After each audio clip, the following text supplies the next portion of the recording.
مروت صاحب کی زبانی یہ ایک وہ ایسا کہہ لیجئے کہ اوپن سیکریٹ تھا جو یہاں ہمیں سب کو معلوم تھا کہ کیا مذاکرات میں باتیں ہو رہی ہیں. صرف میڈیا بھی اس معاملے میں چاہتا تھا کہ بات آگے بڑھ جائے بڑھ جائے بڑھ جائے. سب کی دعا تھی کہ حل نکل آئے, یہ کیوس ختم ہو جائے. تو محسن نقوی صاحب نے ابھی شیر افضل مروت صاحب کے بقول دو آپشن دیں. پہلے انہوں نے کہا آپ کو ہاؤس ریسٹ کر دیتے ہیں, دوسری آفر انہوں نے دی کہ آپ کو 20 دسمبر تک رہا کر دیں گے. تو اس کے بعد 26 نومبر ایک غلط فیصلہ تھا پی ٹی آئی کا جو ڈی چوک کی طرف گئے. انہیں ڈی چوک نہیں جانا چاہیے تھا, جس کا خمیازہ پاکستان نے بھگتا. میں یہ نہیں کہتا پی ٹی آئی نے بھگتا, پاکستان نے بھگتا اس کا خمیازہ. تو اب ایک ایسی سٹیج پہ آپ کھڑے ہیں جہاں پر یہ آپشنز دوبارہ ٹیبل پہ رکھ کے آپ آگے بڑھ سکتے ہیں. شرجیل میمن صاحب, دو چیزیں مجھے یاد ہے. محسن نقوی صاحب اور جب رانا ثناء اللہ صاحب ان سے بات چیت کر رہے تھے بیفور 26 نومبر, تو یہ تو مجھے تھا کہ انہوں نے کہا کہ جی ہم کو ایک جگہ دیتے ہیں, آپ وہاں کے بیٹھ جائیں اور آپ اس سے آگے نہ بڑھیں. شاید کوئی سری نگر چوک تھا جس کی وہ بات ہو رہی تھی اس وقت, مجھے ذہن میں آ رہا ہے. تو اس وقت شاید پی ٹی آئی نے اس چیز کو اگری نہیں کیا, اور پھر آئے اور پھر جو بھی افسوسناک جو بھی چیزیں ہوئیں. But by the same time میں نے مروت صاحب نے یہ بھی کہا کہ جی محسن نقوی صاحب ٹی وی پہ آ کے بھی کہہ چکے ہیں.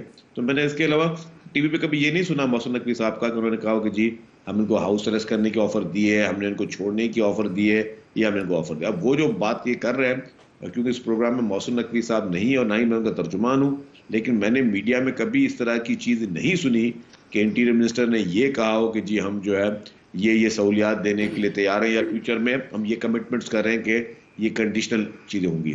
تو اس لیے اگر ان کا موقف آ جائے محسن نقوی صاحب کا, یا مصدق ملک صاحب وہ حکومت کے کو اس وقت ریپرزینٹ کر رہے ہیں, وہ زیادہ بتا سکتے ہیں کہ اس طرح کی بات کوئی ہوئی ہے نہیں ہوئی, لیکن میری نظر میں اس طرح کی چیز نہیں گزری. دوسری, محترم مروت صاحب نے کہا کہ ڈاکٹر مصدق ملک صاحب سے پوچھ رہے تھے, اس کا جواب تو مصدق ملک صاحب ساتھ آپ بیٹھے ہیں, چاہے ڈینائی کر دیں چاہے اس کی وضاحت کر دیں, جو بھی آپ سمجھیں, لیکن یہ باتیں اس وقت ہوئیں, یہ میں آپ کو کہہ رہا ہوں. اگر آپ کہیں کہ ایسی کوئی چیز ایگزسٹ نہیں کرتی تو میں اس کی ڈینائل میں خود یہاں جاری کر رہا ہوں آپ کے بہاف پہ. جی سر. جی آپ نے ملک صاحب پہلے ڈینائل میری بات سے جاری کر دیا, لیکن یہ بات بالکل ٹھیک ہے کہ میں نے آج تک محسن نقوی صاحب کے زبان سے میں نے یہ بات نہیں سنی. اگر آپ نے سنی ہے یا آپ کے پروگرام پہ وہ یہ بات کر چکے ہیں, یا مروت صاحب کے ساتھ کسی پروگرام میں یہ بات کر چکے ہیں, تو وہ سامنے آ جائے گی. آپ کی اتنی بڑی ٹیم ہے, 1 منٹ میں وہ کلپ چلا دے گی. لیکن آپ کو اس بات پہ تو حیرت ہو رہی ہوگی, جیسے میں نے پہلے کہا کہ ابھی مروت صاحب نہیں ہے, یہ وہ پروسیس تھا جو بیک چینل پہ چل رہا تھا. ملک صاحب ایک منٹ, جی تو اگر نہیں ہے تو ابھی آپ کے سامنے یہ بات ہوئی ہے کہ محسن نقوی صاحب اس بات کا اعتراف کر چکے ہیں, تو پھر وہ بات تو غلط ثابت ہو گئی نا. جی جی آپ کہیے مروت صاحب. آپ نہیں یہ تجویزیں میرے پہ تھی, یہ تجویزیں میرے پہ تھی. جی جی مروت صاحب, ایک منٹ بات کرنے کی اجازت. وہ یہ ہے, چلے آج میں ایک بات اور آگے بڑھ کے کہہ دیتا ہوں جو شاید ابھی تک میڈیا پہ نہیں آئی ہے. محسن نقوی صاحب تو اتنا تعاون کر رہے تھے کہ انہوں نے تو ہمیں اپنا طیارہ دیا چکلالہ ایئرپورٹ سے. تو آپ یہ ان سے پوچھ لیجئے کہ ان کا طیارہ جو ہے وہ 25 کو استعمال ہوا.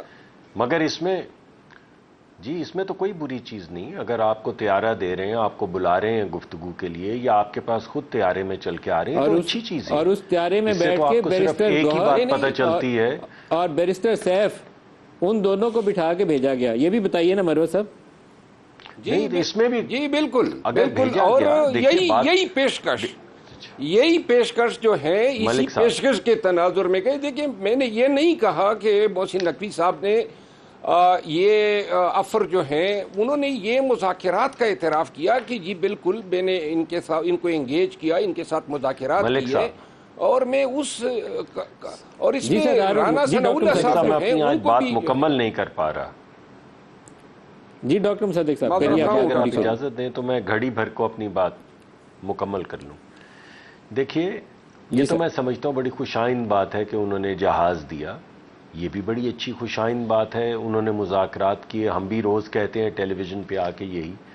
لیکن کسی کا گڈ فیتھ میں مذاکرات کرنا یا اپنے جہاز پہ لے کے جانے کا مطلب یہ تو نہیں کہ انہوں نے یہ گفتگو کی ہے, اس کا تو انہوں نے اعتراف نہیں کیا. مگر کیونکہ آپ ملک صاحب کہہ رہے ہیں, آپ بڑے صحافی ہیں اور ہمارے دوست ہیں, مروت صاحب وہ بھی یہ کہہ رہے ہیں, تو ضرور آپ کی باتوں میں کچھ ہوگا جو ہمیں نہیں پتا, آپ کو پتا ہوگا. لیکن ایک بات تو آپ کو عجیب لگے گی کہ آج جو شرط رکھی مروت صاحب نے وہ یہ تھی کہ ہمیں دوبارہ اریسٹ نہیں کریں گے. شرط کیا ہے؟ یہ نہیں کہ ہمیں چھوڑ دیں گے، ہم عدالتوں سے ریلیف لیں گے، ہمیں دوبارہ اریسٹ نہیں کریں گے. اور ساتھ میں یہ بھی اسی سانس میں کہہ رہے ہیں کہ ہمیں آفر دی گئی کہ ہم آپ کو چھوڑ دیتے ہیں، آپ ملک سے باہر چلے جائیں، آپ بنی گالا چلے جائیں. ہم نے اس کو ریجیکٹ کر دیا. ایک آفر آپ اس کے اندر کنڈیشن یہ رکھ رہے ہیں کہ ہمیں پکڑے نہ، دوسرے میں آپ کہہ رہے ہیں جب ہمیں کہا چھوڑ دیں گے تو ہم نے ریجیکٹ کر دی. آپ کو ان باتوں میں کچھ کنسسٹنسی نظر آ رہی ہے؟ کوئی مطابقت نظر آ رہی ہے ان دونوں باتوں میں؟ یا تو آج بھی تقاضا نہ کریں چھٹنے کا، پکڑے جانے کا. تو معاملات حل نہیں ہوئے. کنسسٹنسی ہوتی تو شاید حل نکل آیا ہوتا. نہیں دیکھیں نا، یہ دیکھیے یہ آپ کو یہ بڑی 26 نومبر کو ڈی چوک نہیں آنا چاہیے تھا. یہ بڑے اہم سیاسی طور پر خودکشی والا فیصلہ تھا. چلیے آپ جیسے بھی مناسب سمجھیں. میں تو انکنسسٹنسی آپ جدھر سے مرضی، میں نے آپ کو اتنی ایگزامپلز دی ہیں، چاہے سائفر کی بات ہو، چاہے آرمی کو نیوٹرل ہو جاؤ، پھر نیوٹرل جانور ہوتا ہے، پھر جانور باپ ہوتا ہے. آپ جو مرضی ان کا اٹھا کے دیکھ لیں، آج تک بیانات ہیں، سارے بیانات اسی طرح کے ہیں. کبھی 35 پنکچر، کبھی فخر الدین جی ابراہیم. کوئی ایک بیان تو ایسا ہو جس پہ کوئی پیر لگے، کوئی ٹھہرے. یعنی تمام ہی بیانات ہوا میں معلق ہیں. تو گفتگو کس سے کریں، کیسے کریں، کس بات کو مانیں، کون سی بات سچائی ہے اور کون سی نہیں؟ مجھے چھوڑ دو، مجھے پکڑنا مت، یہ سچ ہے؟ یا مجھے کہا چھوڑ دیتے ہیں، میں نے ریجیکٹ کر دیا، یہ صحیح ہے؟